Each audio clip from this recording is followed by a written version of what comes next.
Le Rock vient-il de claquer la meilleure promo de l'année cette nuit lors de SmackDown? Bonjour à tous et bienvenue sur Dr Wrestling. Désolé pour tous ceux qui attendent la vidéo. Ces derniers jours c'est un petit peu compliqué pour moi niveau timing. Ça s'entend peut-être mais je suis encore malade. Donc voilà, je fais un peu comme je peux. Mais ce matin, du coup samedi matin, je me suis levé tôt pour regarder SmackDown. Parce que le Rock et Roman Reigns étaient annoncés. Parce que le Rock, depuis quelques jours, vraiment, je regarde un peu ce qui se passe sur les réseaux. Il est vachement impliqué dans WrestleMania, ça y a aucun doute. Il a fait une vidéo sur Instagram de 20 minutes où globalement il fait une promo où il tacle Rollins, il tacle Cody, il parle de la Bloodline, etc. Mais le mec il est super impliqué et il veut vraiment faire en sorte que cette route de WrestleMania soit légendaire. Et je crois que ça fonctionne plutôt bien. On va donc parler de cette promo qui s'est passée hier à SmackDown, de cette proposition du Rock, ce challenge pour le main event de la nuit 1 sans doute. On va y venir. Juste avant, on peut peut-être parler un peu de ce qui s'est passé dernière semaine, même si globalement il s'est pas passé grand chose. Hein. On a effectivement Cody Rhodes et Seth Rollins à Raw. On a Roman Reigns et le Rock à SmackDown. On sent bien qu'il y a une guerre un peu froide entre les deux et que petit à petit on va arriver jusqu'au mois d'avril et jusqu'à WrestleMania avec une construction qui est plutôt sympa. On n'aura certainement pas de match de physicalité entre les 4 membres de cette grande storyline, mais par contre il y a beaucoup de théories possibles par rapport à WrestleMania. Il peut se passer plein de choses, surtout maintenant qu'on va certainement avoir les 4 protagonistes sur les 2 nuits de WrestleMania, donc vraiment une histoire de long terme. Donc il va se passer des choses, et ça va être extrêmement intéressant. Revenons-en du coup à SmackDown. Roman Reigns ouvre le show, et Roman Reigns, tu sens qu'il est pas content, il est pissed off, il est là, il fait ses promos, voilà, et il joue un peu avec le nom de l'endroit où se trouve vraiment la salle là-bas dans l'Arizona, et tu sens qu'il est un peu tendu, tu sens qu'il est pas dans son assiette. Et effectivement on verra à la fin de la promo pourquoi, mais voilà, globalement Roman Reigns il est énervé, il passe peut-être aussi parce qu'il sent qu'il perd un peu dans le kayfabe, mais aussi dans la réalité, il perd un peu le spot principal en fait à la WWE depuis que le Rock est de retour, et là clairement sur cette promo ça s'est senti hier, la vraie méga star en ce moment à la WWE, c'est le Rock. Clairement, il a des réactions de fou furieux. Et durant cette promo, il a eu des réactions de malade. Et donc, voilà, il fait sa petite tambouille, Roman Reigns. Ensuite, le Rock arrive après la petite pause commerciale. Et le Rock, énorme bruit dans la salle, beaucoup d'acclamations, beaucoup de sifflets. J'ai rarement entendu un tel mix entre les acclamations et les sifflets. Ça me rappelle un peu John Cena quand vraiment il était au top de sa popularité ou pas, du coup, ou que vraiment il était au top en termes de bruit, que les gens réagissaient.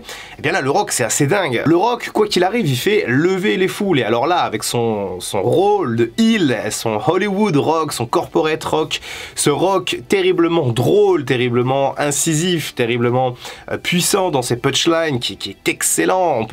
En vérité on peut pas détester le Rock en heel parce qu'il est juste beaucoup trop bon, et parce que il manie les mots avec une facilité, et il a un certain cynisme et beaucoup de sarcasme aussi, le Rock.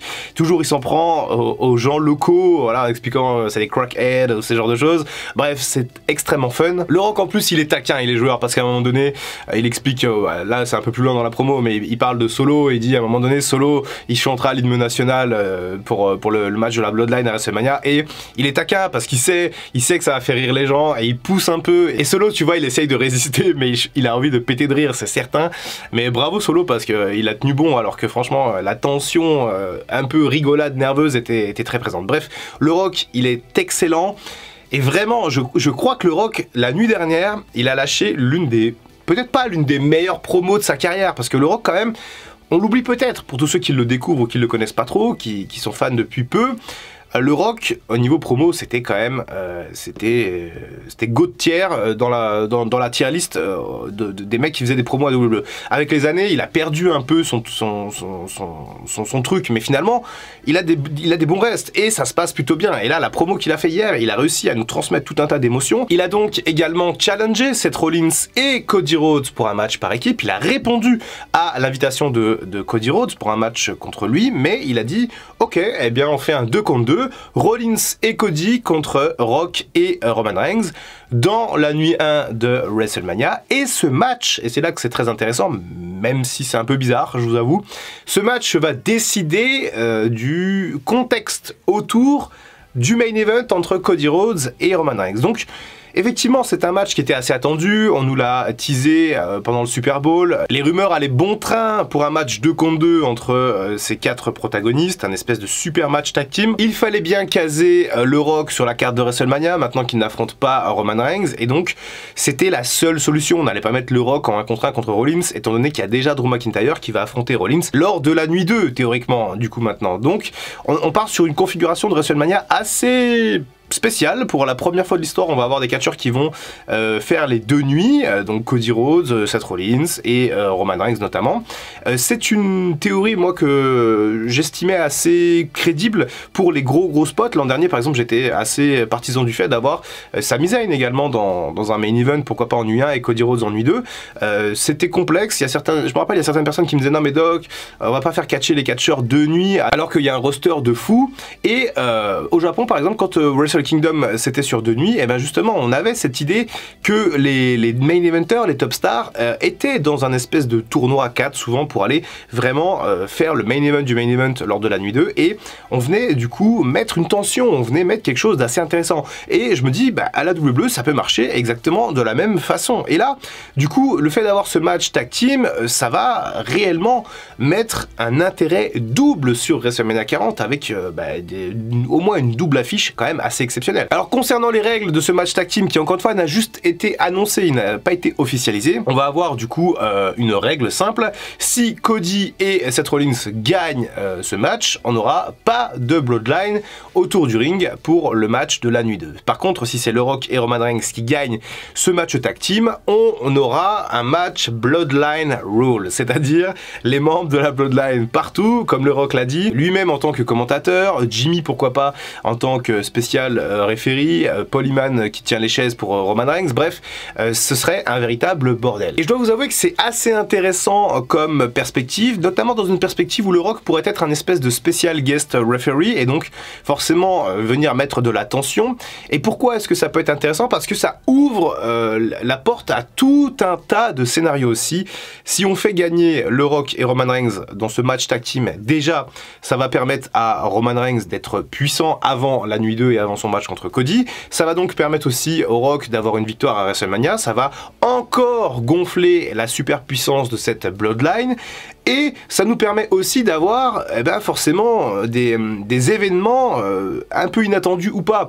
Parce que avec un match Bloodline, on peut se dire soit Cody il a aucune chance de gagner, ou soit au contraire il a toutes les chances de gagner parce que c'est tellement gros finalement, il a tellement peu de chances de gagner qu'il va gagner comme Daniel Bryan à WrestleMania 30. Mais ça ouvre aussi d'autres scénarios.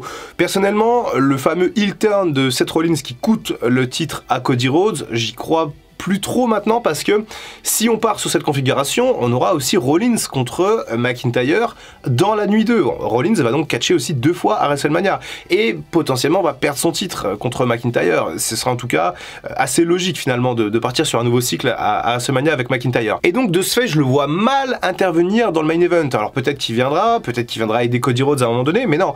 En fait, moi ce que je vois surtout, la logique absolue, cohérente de ce booking finalement et de la continuité. Il faut penser au futur, c'est que Cody va battre Roman Reigns, oui, Cody va devenir le nouveau champion, Cody va finir son histoire, oui, les cheveux resteront sur la tête, mais comment est-ce que ça va se passer?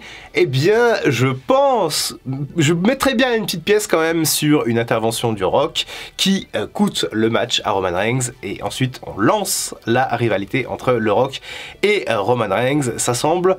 Ça semble écrit en fait, et de toute façon ça va arriver. On sent bien que cette histoire elle est qu'au début là de la Bloodline, et que le Rock là il est lancé, il est revenu tambour battant à la WWE, et ça se voit, il est hyper impliqué. Comme on l'a dit dans les vidéos les dernières semaines, le Rock effectivement sa carrière à Hollywood elle est un peu en dents de scie, il enchaîne les flops, c'est un peu compliqué pour lui, donc voilà, il se prend un temps WWE, peut-être que ça va durer 6 mois, peut-être 1 an, peut-être un peu plus, mais en tout cas il est très investi dans son rôle de patron, ou en tout cas il est dans il est dans le comité de direction de TKO. Et le Rock, il est aussi très bon parce qu'en vérité, il met over à fond Cody Rhodes et Seth Rollins. Alors, plus Cody Rhodes que Seth Rollins, mais quand même Seth Rollins un peu. Donc le gars, il connaît le business, le Rock, comme peu de gens, vraiment. Le Rock, c'est un catcheur de 3e génération, donc il est né dans ce business et il comprend parfaitement, il comprend tous les rouages, il est super smart par rapport à ça. En plus, c'est un businessman, il sait très bien comment faire pour que les gens achètent tout simplement des produits ou des services. Et le Rock, il sait très bien comment mettre Cody en avant, comment est-ce que tout ça va se passer. Et effectivement, moi personnellement, je suis assez persuadé qu'au terme de WrestleMania 40, Cody sera champion dans une espèce d'émulsion générale. Je suis désolé pour les fans de Roman Reigns, et je sais qu'il y en a plein, je vois vos commentaires, je les lis, il n'y a pas de souci. Des fois, je me dis, oula, ils sont un peu vénères, mais bon, c'est aussi le jeu, c'est le catch, et on a tous nos favoris. Moi, vous le savez, j'aime bien Roman Reigns, mais je veux plus le voir en tant que champion, ça peut plus fonctionner dans cette configuration, et j'aime bien Cody, donc je me dis que la passation est toute naturelle. Mais en tout cas, c'est vrai que le Rock fait un travail vraiment fabuleux, et je pense vraiment il a raison, en fait, on lance une nouvelle ère, je trouve, à WrestleMania 40, il y a des choses qui évoluent, et c'est vraiment assez positif. Autre point dont je voulais vous parler également, cette promo n'est pas terminée, du coup j'ai un peu fait une digression par rapport à ça, mais à la fin de cette promo, on a le Rock qui va partir pour son If You Smell or The Rock is Cooking, et on a Roman Reigns qui arrête le Rock. On a un peu de tension, on se dit waouh, qu'est-ce qui se passe? Et là, effectivement, Roman Reigns, il demande quelque chose d'extrêmement important au Rock et d'extrêmement logique, d'extrêmement cohérent dans cette histoire. Et alors là, j'ai applaudi vraiment, même avec les pieds, tellement c'était bien écrit. Il demande au Rock de acknowledge me, quoi. Parce qu'au final, le Rock, t'es là, tu viens, tu parles de la famille, tu parles de la bloodline, tu rentres dans la bloodline, mais est-ce que t'es véritablement mon bras droit, ou est-ce que tu essayes de prendre la place? Parce qu'on en reparle, mais on a ce rapport de force qui est en train de changer envers les fans de la WWE, envers le Rock et Roman Reigns. Aujourd'hui, les fans font plus de bruit pour le Rock que pour Roman Reigns. Et bon, c'est naturel, mais c'est aussi un peu problématique, pour de vrai, hein, pas que dans le kayfabe. C'est un peu quand on a une vieille légende qui surperforme un peu plus que la star actuelle, c'est un peu compliqué. Donc là, sur les prochaines semaines, je pense qu'il va vraiment falloir faire en sorte que Roman Reigns soit vraiment fort et qu'il s'affirme en tant vraiment que leader. Pas juste que, oui, le Rock, effectivement, il a dit mon chef tribal, je t'acknowledge. Mais je sais pas, c'est pas hyper convaincant pour moi. Je sais pas ce que vous en avez pensé de votre côté, mais pour moi, c'est pas hyper convaincant. Peut-être qu'on sème les premières graines de la discorde et de la future rivalité entre le Rock et Roman Reigns qui arrivera, j'en suis certain. Je pourrais même encore parier mes cheveux pour le reste. Bon, un jour, je vais finir par les perdre à force de faire des paris de merde comme ça. Mais en plus, à chaque fois, ça concerne le Rock. Déjà, l'an dernier, j'avais parié mes cheveux. Si le Rock gagnait le Rumble, je me rasais la tête. Mais l'idée, je pense, ça va vraiment être de mettre le focus aussi sur Roman Reigns. Mais c'est compliqué avec le Rock. Il prend tellement de place. Et surtout, putain, il est tellement bon, ce Rock en heel. J'étais un peu lassé du Rock. Big Smile, Colgate, et vous le savez, j'en ai parlé déjà plein de fois, mais de ce côté de Dwayne Johnson, de toujours être dans les clous, d'être un peu toujours le représentant de tout ce qui est beau, de tout ce qui est bien, le camp du bien finalement. Le Dwayne Johnson, il est là, il est tout sympa et tout. Ici, on a une autre version du Rock, on a une autre version de la personnalité de Dwayne Johnson, parce qu'encore une fois, c'est ça, on est tous gentils et pas gentils à certains moments, c'est le comble de l'être humain d'être comme ça, on est tous nuancés, certains sont plus sympas que d'autres, mais globalement on est un peu des deux. Et là j'aime du coup ce changement de paradigme autour de Dwayne Johnson et ce changement assez extrême. Le Rock il passe des super smiles et machin à il parle de crackhead et il raconte des trucs sur des obscénités sur les gens qui habitent dans les lieux. Donc vraiment j'apprécie, j'aime beaucoup voir le Rock comme ça. Je suis vraiment content qu'on soit parti sur ce scénario-là, qu'on soit parti sur cette idée-là, qu'on soit pas resté sur un Rock contre Roman Reigns avec un face un peu niais, le Rock, même s'il est populaire, contre Roman Reigns, juste simplement, et qu'on soit venu mettre Cody Rhodes comme c'était la logique, qu'on ait aussi intégré Seth Rollins dans cette équation, parce que Rollins va sortir fort de ce main event de WrestleMania,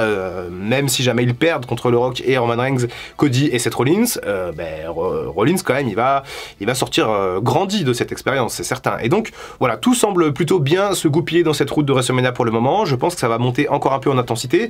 Il reste un mois, donc on a encore des weekly. Je vais essayer d'être un peu plus actif sur YouTube, sur Dr Wrestling. Vraiment, c'est pas facile en ce moment parce que j'ai beaucoup de travail, il se passe beaucoup de choses dans des secteurs où je suis très impliqué et malheureusement je dois faire des choix. Mais en tout cas, mon excitation pour WrestleMania 40 reste extrêmement élevée et il n'y a pas de raison que nous, les fans de catch, on soit déçus. Allez, je vous laisse pour aujourd'hui, je vous embête pas plus longtemps, je vous souhaite un bon week-end, c'était Dr Wrestling. On se retrouve très bientôt pour une prochaine vidéo et en attendant, comme d'habitude, prenez soin de vous. I can feel the blood creeping up from the heathens. Got will, got fight, got pride, got reason. If they wanna go eat, then you know I'm gon' feed them. If you're coming for me, hope you're ready for a demon.